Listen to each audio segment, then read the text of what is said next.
होने वाले विधानसभा चुनाव से पहले नया 23वां जिला मिल सकता है। राज्य की बीजेपी सरकार हिसार के हांसी को नया जिला बनाने की तैयारी में है। हांसी अभी पुलिस जिला है। अगर हांसी जिला बना तो उसमें हिसार के ही नारनौंद और भिवानी के बवानीखेड़ा को शामिल किया जाएगा। इसको लेकर वहां के लोगों की सहमति भी ली जाएगी। इसके अलावा सरकार सिरसा के डब्बा वाले सोनीपत के गोहाना को भी जिला बनाया जा सकता है। वहीं करनाल के संध और गुरुग्राम के मानेसर को भी जिला बनाने पर विचार किया जा रहा है। हरियाणा में मानसून कमजोर पड़ गया है। 18 जुलाई के बाद इसके फिर से सक्रिय होने की संभावना है। बंगाल की खाड़ी में कम दबाव का क्षेत्र बनने से मानसून कमजोर पड़ गया है। अगले 24 घंटों में प्रदेश के 1 स्थानों से 2 स्थानों पर छिटपुट बूंदाबांदी हो सकती है, लेकिन अधिकांश क्षेत्रों में बादल छाए रहेंगे और कुछ स्थानों पर धूप खिली रहेगी। बता दें कि शनिवार को भी प्रदेश के कुछ क्षेत्रों में बूंदाबांदी हुई थी और कुछ स्थानों पर बादल छा रहे थे। मौसम में नमी के कारण लोगों को उमस भरी गर्मी का सामना करना पड़ा। मौसम वैज्ञानिकों का मानना है कि आने वाले दिनों में हरियाणा में तापमान में और बढ़ोतरी होगी। हरियाणा में अधिकतम तापमान 38 डिग्री के आसपास बना हुआ है, जो 40 डिग्री या इससे अधिक तक जा सकता है। वहीं उत्तर पश्चिमी हवा के कारण वातावरण में नमी बनी रहेगी, जिससे दिन और रात दोनों समय तापमान में बढ़ोतरी होगी। हरियाणा भाजपा के प्रदेश अध्यक्ष मोहनलाल बड़ौली का औपचारिक शपथ ग्रहण समारोह रविवार को रोहतक स्थित भाजपा प्रदेश कार्यालय में होगा। प्रदेश अध्यक्ष बनने के बाद मोहनलाल बड़ौली रविवार को रोहतक पहली बार पहुंचेंगे। मोहनलाल बड़ौली भाजपा प्रदेश कार्यालय में शपथ लेने वाले पहले प्रदेश अध्यक्ष होंगे, क्योंकि इससे पहले सभी प्रदेश अध्यक्षों ने भाजपा के पुराने प्रदेश कार्यालय में ही अपना कार्यभार संभाला है। इसके लिए रोहतक के सन सिटी सेक्टर 36 से स्थित भाजपा प्रदेश कार्यालय में शपथ ग्रहण समारोह का आयोजन किया जाएगा।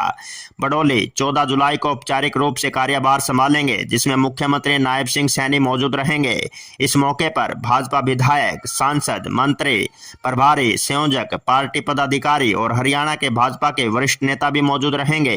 मुख्यमंत्री की मौजूदगी में भाजपा प्रदेश कार्यालय मंगल कमल में कार्यक्रम का आयोजन होगा।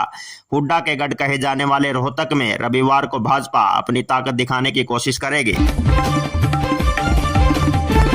हरियाणा के गुरुग्राम में स्कूल से लौट रहे बच्चे को कार ने कुचल दिया। बच्चे को तुरंत अस्पताल पहुंचाया गया, जहां उनकी हालत गंभीर बताई जा रही है। हादसे का सीसीटीवी फुटेज भी सामने आया है। इसमें दिख रहा है कि ड्राइवर साइड से कार के दोनों पहिए बच्चे के ऊपर से निकल रहे हैं। जानकारी के अनुसार गुरुग्राम के दुनेला गांव में दुर्घटना 11 जुलाई को हुआ। इसका सीसीटीवी अब वायरल हुआ है। सीसीटीवी फुटेज में दिख रहा है कि स्कूल की छुट्टी के बाद कुछ बच्चे घरों को लौट रहे हैं। इसी दौरान गली में लाल रंग की कार गुजर रही है। इसी बीच ड्राइवर एक बच्चे पर कार चढ़ा देता है। बच्चा नीचे गिर जाता है और उसके बाद कार के दोनों पहिए उसे कुचलते हुए निकल जाते हैं। बच्चे की उम्र 16 साल बताई जा रही है। इसी बीच एक साथी बच्चे को हाथ पकड़कर उठाने का प्रयास भी करता है। हादसे के बाद कार रुकती है और कंडक्टर साइड सीट से एक युवक नीचे उतरता है। इसके बाद बच्चे को अस्पताल पहुंचाया गया। बच्चे की हालत नाजुक बताई जा रही है। हरियाणा के महेंद्रगढ़ में नेशनल हाईवे 152D पर शनिवार रात स्कॉर्पियो कार ने एक ट्रक को टक्कर मार दी। हादसे में 3 लोगों की मौत हो गई। हादसे में एक व्यक्ति घायल है, जिसे गंभीर हालत में रोहतक पीजीआई रेफर किया गया। पुलिस ने शवों को सिविल अस्पताल पहुंचा दिया है। मृतकों के परिजनों के आने के बाद पोस्टमार्टम व आगे की कार्रवाई की जाएगी। मृतकों में एक की पहचान जालंधर के गुरु नानकपुरा निवासी नायब सलमानी के रूप में हुई है। अन्य 2 की पहचान अभी नहीं हो पाई है। जानकारी के अनुसार रविवार सुबह 2:45 बजे सुप्रीम लॉजिस्टिक कंपनी का एक नेशनल हाईवे 152D पर अंबाला की ओर जा रहा था। इसमें अजमेर के थाना विनायक क्षेत्र निवासी सुखदेव चला रहा था। ट्रक जब हाईवे पर गांव सुरजनवास के पास पहुंचा तो पीछे से एक स्कॉर्पियो कार ने ट्रक में घुसकर टक्कर मार दी। रोहतक में भारतीय जनता पार्टी के प्रदेश कार्यालय मंगल कमल में अनुसूचित जाति मोर्चा की बैठक हुई। बैठक के दौरान राज्यसभा सांसद कृष्णलाल पंवार ने माना कि ऐसी वोट भाजपा से छिटक गए हैं। ऐसी वोटों को लुभाने के लिए भाजपा अब जिला स्तर से लेकर हल्का, ब्लॉक और बूथ स्तर पर लोगों से संपर्क साधेगी, ताकि भाजपा दलित वोटों को अपने पाले में कर सके। इसके अलावा पूर्व मंत्री किशन बेदी ने इनेलो और बसपा के गठबंधन पर प्रतिक्रिया देते हुए इनेलो और बसपा के गठबंधन का कुछ क्षेत्रों में असर पड़ सकता है, ऐसा बताया है। लोकसभा चुनाव में अपेक्षित परिणाम न मिलने के कारण भाजपा अब दलित समुदाय के वोटों पर ध्यान केंद्रित कर रही है। रोहतक स्थित भाजपा के प्रदेश कार्यालय में पिछले 3 दिनों से बैठकों का दौर चल रहा है। भाजपा के राज्यसभा सांसद कृष्णलाल पवार ने माना कि ऐसी वोट भाजपा से छिटक गए हैं। उन्होंने कहा कि कांग्रेस ने भ्रम फैलाया है, जिसके कारण ऐसी वोट भाजपा से दूर हो गए हैं। रोहतक के गांव में नाबालिग लड़की से दुष्कर्म का मामला सामने आया है। आरोपी युवक अपनी मौसी के घर आया हुआ था। उसने पीड़ित लड़की को काम के बहाने बुलाया और दुष्कर्म की वारदात को अंजाम दिया। उसके बाद जब पीड़िता ने अपने परिजनों को घटना दी तो इसका खुलासा हुआ। वहीं मामले की शिकायत पुलिस को दी गई है। पुलिस ने आरोपी युवक के खिलाफ केस दर्ज कर जांच शुरू कर दी है। रोहतक के लाखन माजरा थाने के एसएचओ समरजीत सिंह ने बताया कि थाना क्षेत्र के गांव की करीब 16 साल की नाबालिग लड़की से दुष्कर्म का मामला सामने आया है, जिसके बाद पुलिस ने आरोपी युवा के खिलाफ दुष्कर्म और पोक्सो एक्ट के तहत मामला दर्ज कर जांच शुरू कर दी है। वहीं आरोपी युवक की गिरफ्तारी के लिए तलाश की जा रही है। जल्दी उसे गिरफ्तार कर लिया जाएगा। हरियाणा के पानीपत जिले के समालका बस स्टैंड पर पुलिस को एक बैग में नशीला पदार्थ मिला है। दरअसल सूचना के आधार पर टीम यहां पहुंची थी। बस स्टैंड पर पुलिस को देखकर आरोपी यात्री बैग छोड़कर भाग गया। जब उसके बैग की जांच की गई तो उसमें 20 किलो चूरा पोस्ट मिला।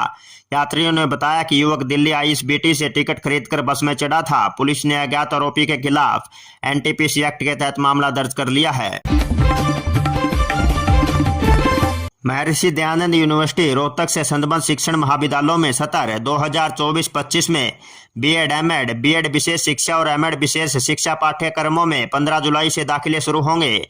डीएन कॉलेज एवं विकास परिषद प्रोफेसर एएस मान ने बताया कि एमडीयू से संबद्ध शिक्षण महाविद्यालयों में सत्र 2024-25 में बीएड, एमएड, बीएड विशेष शिक्षा और एमएड विशेष शिक्षा पाठ्यक्रमों में दाखिले के लिए अभ्यर्थी 15 जुलाई से 7 अगस्त तक ऑनलाइन आवेदन कर सकते हैं। प्रोफेसर एएस ने बताया कि उपरोक्त पाठ्यक्रमों की ऑनलाइन चॉइस फिलिंग एवं लॉकिंग प्रक्रिया 10 अगस्त तक की जाएगी। आवेदकों की श्रेणीवार प्रोविजनल मेरिट लिस्ट 13 अगस्त को प्रदर्शित की जाएगी। प्रवेश फार्म से संबंधित विसंगतियों को 14 अगस्त से 16 अगस्त तक दूर किया जा सकता है। विसंगतियों को दूर करने के बाद 20 अगस्त को अंतिम मेरिट लिस्ट जारी की जाएगी। प्रवेश के लिए पहली काउंसलिंग 23 अगस्त, दूसरी काउंसलिंग 31 अगस्त और तीसरी काउंसलिंग 9 सितंबर को होगी। कक्षाएं 29 अगस्त से शुरू होगी। हरियाणा के सोनीपत शहर के फेमस मातूराम हलवाई की शॉप के बाहर एक के बाद एक 30 राउंड गोलियां चली। एक गोली दूध बेचने वाले शख्स को लगी। फायरिंग करने वाले शूटर दुकान पर एक पर्ची फेंक गए, जिसमें 2 करोड़ रुपए की फिरौती और हरियाणा के गैंगस्टर हिमांशु भाऊ के साथ काला खैरमपुरिया का नाम का जिक्र था। वो वही दिन था जब काला खैरमपुरिया का नाम अपराध की दुनिया में लाइमलाइट हो गया। हिसार शहर में नामी महिंद्रा कंपनी के शोरूम में रूटीन की तरह पूरा स्टाफ अपने काम में लगा हुआ था। दोपहर के समय एक बाइक पर 3 शूटर पहुंचे। शूटर ने अंधाधुंध 35 से ज्यादा राउंड फायरिंग की और 5 करोड़ रुपए की फिरौती संबंधित एक पर्ची फेंक कर फरार हो गए। इस पर्ची में भी हिमांशु बाहू के साथ काला खैरमपुरिया के नाम का जिक्र था। इसके बाद तो पुलिस के लिए काला खैरमपुरिया एक तरह से टारगेट बन गया। हरियाणा की स्पेशल टास्क फोर्स ने राकेश उर्फ काला को शनिवार को गिरफ्तार कर लिया है। हिसार के गांव खैरमपुर के रहने वाले राकेश को क्राइम की दुनिया में काला खैरमपुरिया के नाम से जाना जाता है। महज 22 साल की उम्र में अपराध की दुनिया में कदम रख सनसनी फैलाने वाले सनकी मिजाज काला राणा ने पिछले एक लाल में हरियाणा ही नहीं बल्कि दिल्ली पुलिस के सामने भी कई बार चुनौतियां पेश की। ये बात भी सामने आई कि पिता की मौत के बाद काला की मां को मामा परेशान कर रहे थे। इस पर उसने साथियों के साथ मिलकर फायरिंग करवा दी थी। हालांकि उस समय मामा बच गया था।